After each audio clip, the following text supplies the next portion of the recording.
যারাই ভাই রাস্তাঘাট আমরা চলাচল করি, গ্যাস্ট্রিকের খাবারটা কিন্তু খাবেন না। গ্যাস্ট্রিকের খাবার কিন্তু রাস্তাঘাটেই বেচে। কিরকম একটা উদাহরণ দেখাই, এই যে ভাজা ছোলা, বেগুনি, পেঁয়াজু, আলুর চপ, সিঙ্গারা, পুরি, এটি কিন্তু গ্যাস্ট্রিকের ওষুধ। এই গ্যাস্ট্রিকের ওষুধ খেয়ে কোনো কর্মস্থানে যাবেন, পেট গুডুর মুডুর করবে, পেট ব্যথা করবে, গ্যাসে পেট ফুলে যাবে। এগুলো খাবার থেকে আমরা বিরত থাকি। গ্যাস নিয়ে ঘুরবো না। গ্যাসকে অ্যাভয়েড করবো, মানে বয়কট করবো, বয়কট বোঝেন না আপনারা?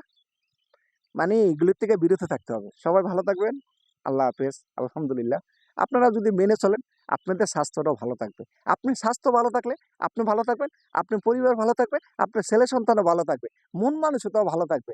মন মানসিকতা যদি আপনি ভালো না থাকে, শরীর অসুস্থ হয়, আপনি কোনো কিছু কিন্তু ভালো লাগবে না। কথাগুলা মিলাই দেখেন ভাই।